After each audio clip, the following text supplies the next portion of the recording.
Muy bien, estamos comenzando una nueva edición de Hablemos a las 12, donde nos gusta profundizar las materias de actualidad, los temas políticos, tener un poquito más de tiempo para desmenuzar todo lo que está pasando en el día a día. Y hoy tenemos una gran entrevistada, Emilia García. Ella es directora de estudios de IDEA País. ¿Cómo estás, Emilia? Muchas gracias por acompañarnos. Muy buenas tardes ya. Sí, Mónica. buenas tardes. Estamos ya pasando las 12 y un minuto y estamos en directo por T13 en vivo. Mira, quería partir preguntándote por lo presidencial, ¿no? Estamos todos en este año electoral. Ustedes son parte de los 4 think tanks que en el fondo que están trabajando en el programa de Evelyn Matei. Quería saber cómo iba ese proceso, cómo avanza. Ha sido un proceso muy lindo y muy largo. Partimos hace ya casi un año trabajando con estos otros 3 centros de estudio, Horizontal, la Fundación Jaime Guzmán, nosotros y el Instituto Libertad, para generar propuestas para las elecciones municipales. Así es como comenzó este proyecto, que se llama Chile desde las Comunas, que la idea era levantar no solamente preocupaciones ciudadanas arraigadas localmente, sino que también hacer propuestas más bien técnicas para cada uno de los candidatos a alcaldes del sector. Y obviamente esto generó muy buenos frutos y continuamos. Entonces era obvio que íbamos a continuar haciendo un programa de gobierno para la centro-derecha, en este caso para Chile Vamos, pero más allá de eso, nosotros desde IDEA País quisimos ir más allá del trabajo con los otros centros de estudio y específicamente ahora con Evelyn Matei, y de hecho hace 2 semanas estuvimos presentando nuestro propio borrador, si se quiere, para un programa de gobierno que se enfoque en las distintas vulnerabilidades actualmente que viven las familias de Chile y enfocado en la clase media. Eso es lo que te iba a preguntar. ¿Cuál sería, a tu juicio, el eje que debería tener el próximo gobierno? Sin duda, actualmente vivimos una crisis de seguridad y una crisis económica que no se puede dejar de lado y evidentemente cualquier proyecto político que aspire a la presidencia tiene que tener un programa fuerte en materia económica y en materia de seguridad, pero yo creo que eso no quita que también se tengan que mirar otros problemas que tenemos actualmente y que muchas veces quedan dejados de lado por estas 2 problemáticas de las que te menciono. Y nosotros en IDEA País siempre decimos que el malestar social, que se vio muy presente en el estallido social, pero que siempre los políticos están hablando de este malestar social, en realidad es el malestar de las familias chilenas. ¿Y por qué digo esto? Porque siempre detrás de cada problema que nosotros podamos identificar, el problema en pensiones, en listas de espera, problemas laborales, problemas de pobreza, de sobreendeudamiento, hasta de vivienda, siempre hay una familia atrás que la está sufriendo. Entonces, cuando nosotros creemos que es importante relevar la importancia de que la política se enfoque en darle soluciones integrales a las familias chilenas, independiente de su composición, pero siempre teniendo en consideración que la familia es importante al momento de generar cohesión social, porque si también vemos en la otra cara de la moneda, generalmente cuando vemos problemas de seguridad, los mismos problemas, no sé, en las cárceles, que a mí es un tema que me apasiona mucho, generalmente vemos que atrás hay familias que están desintegradas, hay mucho ausentismo paterno, hay mucha violencia, abuso. Entonces, cuando algunas personas de otros sectores nos dicen que hablar de familia es algo ideológico, yo me pregunto si es que verán la importancia que tiene en el bienestar la cohesión de familia, y sobre todo en la vulnerabilidad de todos los chilenos. Actualmente es lo más importante para los chilenos y así lo declaran las personas. Entonces, poner un foco en ese tema creo que es muy importante. Te lo preguntaba porque, por ejemplo, la proclamación de Gonzalo Vinter, que va a ser candidato del Frente Amplio, decía que la derecha no tiene ni idea cómo sacar al país del estancamiento. Dice, el neoliberalismo está agotado en Chile y la única idea que ofreció la derecha en los últimos 40 años es bajarle los impuestos a los más ricos. Sí, yo creo que no sé cómo exactamente cuáles van a ser las propuestas en materias económicas y de seguridad que hagan cada uno de los candidatos, sobre todo de la derecha podemos estar hablando de José Antonio Kast, de Johannes Kaiser. Yo solamente puedo hablar por el trabajo que se está haciendo dentro de la Fundación Vivir Seguros, que es de la candidatura de Evelyn Matei, que sin duda es un equipo muy robusto, de mucha capacidad técnica, lo cual no se ve ni en el candidato Kaiser particularmente, y tampoco lo veo y lo vemos en el caso de Gonzalo Vinter. Creo que este gobierno ha dado ejemplos sistemáticos de una falta de capacidad de gestión, de una falta de capacidad técnica. Entonces, no sé, a mí me parece un poco apresurada esa lectura del candidato Vinter. Yo estaría esperando que él hiciera propuestas en materia programática desde su sector, en vez de estar atacando a quienes evidentemente ya tienen una propuesta que está trabajada hace más de un año.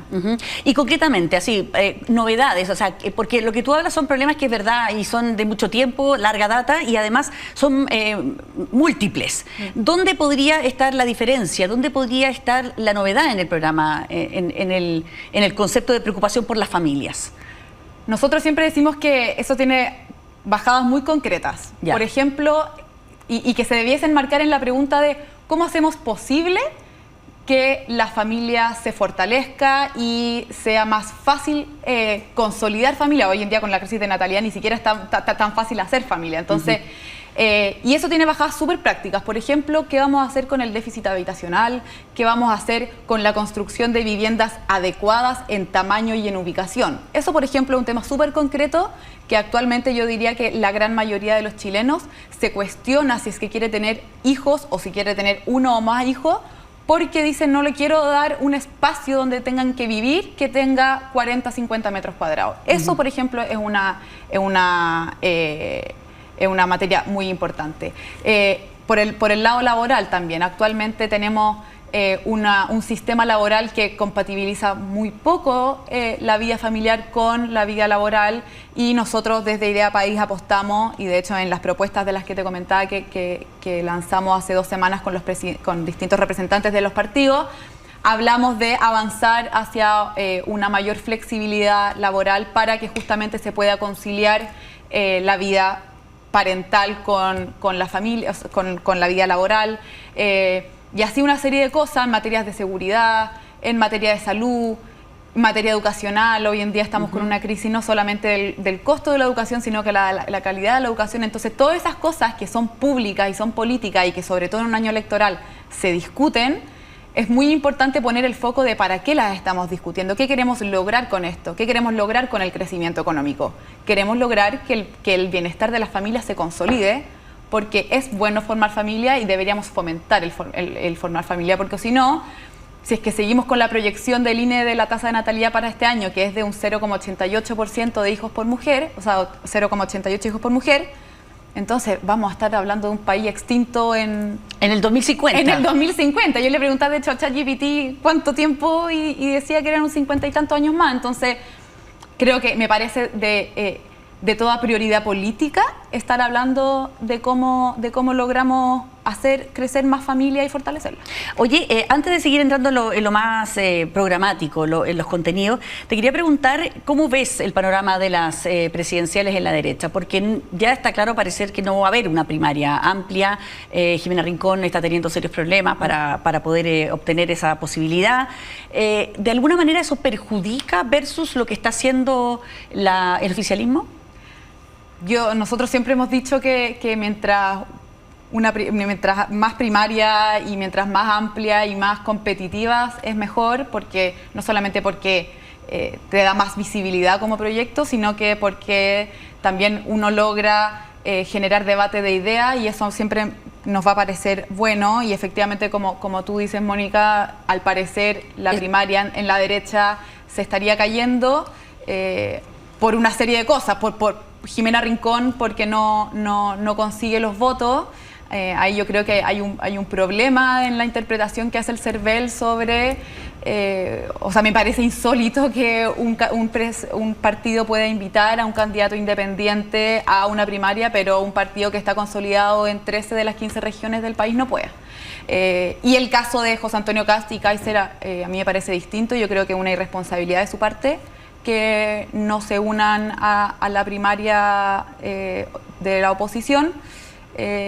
¿Y por qué concretamente? ¿Por qué una irresponsabilidad? Porque eso significa fragmentar el voto de oposición, y eso El mayor riesgo es que se pierda frente al oficialismo por esa fragmentación, y en el mejor de los casos es que uno llegue dividido a la segunda vuelta, y en ningún caso me parece bueno. Ahora, creo que la primaria en la izquierda no está exenta tampoco de dificultades, a pesar de que encuentro que está entretenida, de que va a ser competitiva y va a dar de mucho que hablar.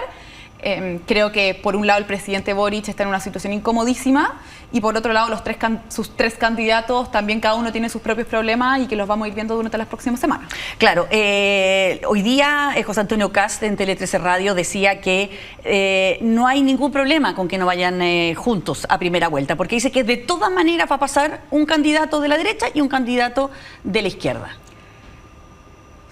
Mira, a mí me sorprende porque el candidato Kast dice que por un lado él no mira las encuestas y que no está midiendo su accionar político en base a las encuestas, pero después, para definir su estrategia en primario y en primera vuelta, lo hace mirando números y análisis y al fin y al cabo las encuestas. Entonces, él dice que podría pasar que llegaran dos candidatos de derecha a segunda vuelta. No, dice que podría, uno y uno, que nunca es que la derecha no va a pasar. Sí, pero hoy día también dijo que habían analistas que decían que hasta podrían pasar dos candidatos de derecha a segunda vuelta, y eso en el fondo es confiar en lo que están diciendo las encuestas. Entonces, por un lado me parece un poco contradictorio el candidato Kast que por un lado se base, pero por el otro lado no. Y yo creo que es cosa de ver la historia de la derecha chilena, que cada vez que va separada, pierde. Pasó en 1937 y nada nos dice que no puede pasar hoy en día, sobre todo con el nivel de poca adhesión que tiene actualmente el oficialismo. Esta es una oportunidad muy grande para la derecha y, repito, creo que están siendo muy irresponsables el candidato Kaiser y Kast de no tomarse esto en serio. Y yo creo que ahí eso, en el fondo, lo que dice es que ambos proyectos políticos tienen vocación de oposición más que vocación de mayoría y de gobernar. ¿Y es peor no ir unidos en la presidencial o en la parlamentaria? Analistas dicen que es bueno que la derecha vaya separada. Sí, por eso te digo. Yo ahí no sé, no me he detenido a ver los números. Yo creo que yo preferiría que fueran unidos en la presidencial y que se separaran en las parlamentarias. Ya. O sea, que por lo menos esa parte estaría ok, porque van a ir separados a la parlamentaria. Si es que quieren defender cada uno su proyecto político y que me parece súper bien, entonces me encontraría de toda lógica que fueran separados en una parlamentaria, pero entendiendo que el adversario y lo más importante es ganar la presidencial, y para eso, bueno, entonces hay que dejar algunas diferencias de lado. Oye, otro tema contingente, lo que ocurrió ayer con la senadora Isabel Allende, que se despide en el Congreso de estas palabras bastante emocionada, pero ella ahí arremete contra el gobierno, porque en el fondo dice, nadie del gobierno me advirtió. Kast decía hoy día que le echaba la culpa al empedrado.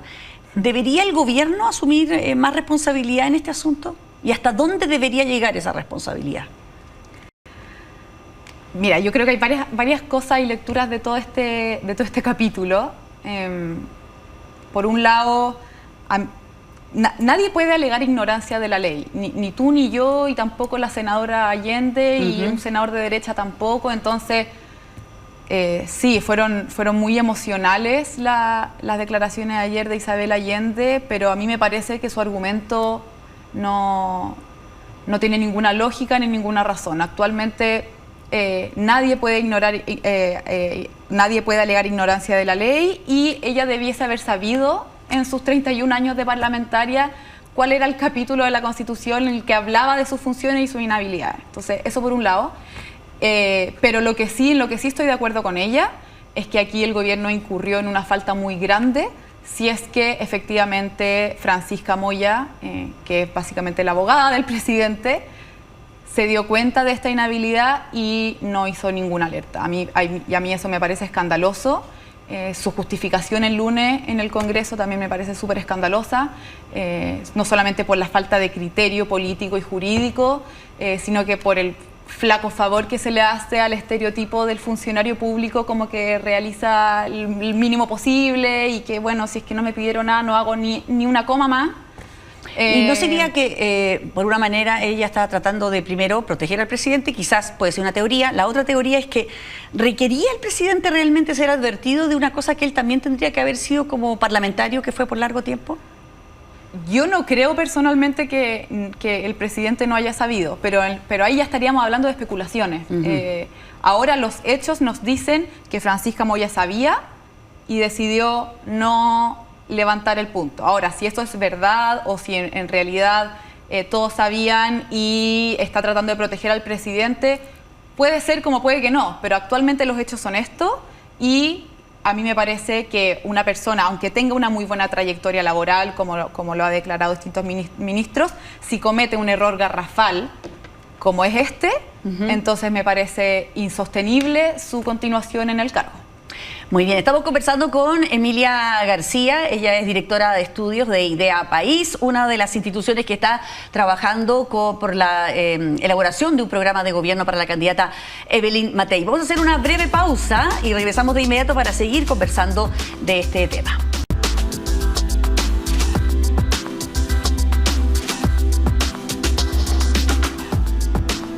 Seguimos en esta edición de Hablemos a las 12, profundizando en distintas materias que están en la actualidad política. Ya hablamos de las presidenciales, de las primarias, en fin, de todo lo que es más electoral. Queremos conversar de otras materias también con Emilia García. Ella es directora de estudios de IDEA País. Emilia, ustedes tienen una cosa muy interesante que se llama el Reporte Anual de Seguimiento Gubernamental. Y ustedes dijeron ahora, hace poco, en marzo, que el Ejecutivo había alcanzado el 37% de sus compromisos. Y me quiero centrar en que el gobierno siempre se definió como un proyecto, un gobierno feminista. ¿Logró cumplir o ha logrado cumplir esos compromisos que tenía? Sí, para contarles un poco a los que nos escuchan, el seguimiento gubernamental es un proyecto que hacemos en IDEA País, que lo que hacemos todos los años en marzo es mostrar el estado del arte de los compromisos gubernamentales, ya sea del programa de gobierno, o sea, lo que presentó el Frente Amplio cuando Gabriel Boric era candidato, sí. Y por otro lado, cuál es el cumplimiento de las agendas que se han comprometido durante el periodo presidencial. Entonces nosotros analizamos cuál ha sido el estado de cumplimiento, si es que están terminadas las iniciativas o están en proceso de cumplimiento o no han sido iniciadas. Y respecto de tu pregunta, respecto de la agenda feminista, efectivamente este gobierno partió llamándose gobierno feminista y hasta hoy en día lo siguen destacando. Y lo que nosotros vimos en el seguimiento gubernamental es que, considerando las iniciativas del programa de gobierno, así como los planes que se han difundido durante el periodo presidencial, es que solamente el 33% de las iniciativas que tienen que ver con equidad de género, con mujer, etcétera, han sido cumplidas.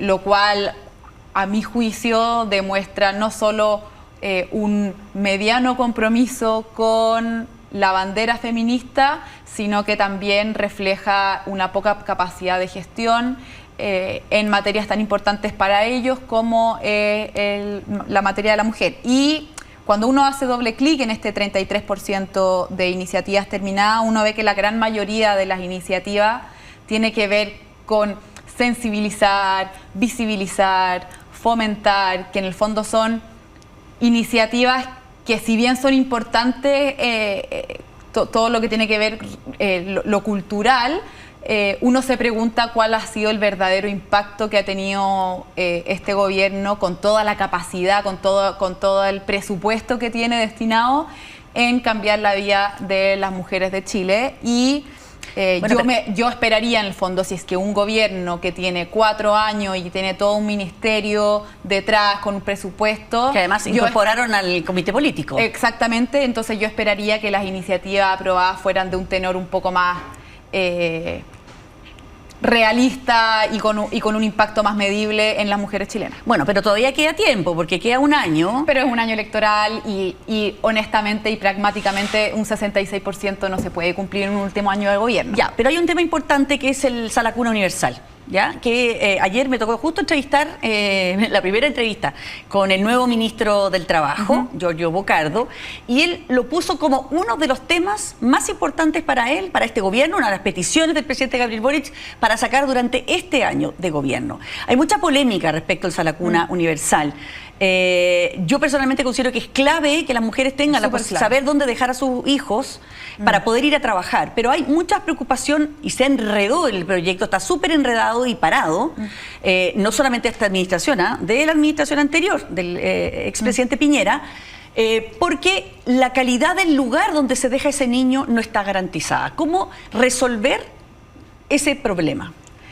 Sí, yo creo que, a ver... Y si ustedes se alegran que Bocardo lo tome como una prioridad. O sea, efectivamente es una alegría que este sea un tema transversal en el espectro político y como bien tú mencionabas, en el gobierno anterior, el presidente Sebastián Piñera, si no me equivoco, se presentaron 2 o 3 iniciativas de Sala Cuna con distintos financiamientos, o sea, proyectos completamente distintos, porque era efectivamente la izquierda la que se oponía a estos proyectos por el componente educativo que este debía tener y...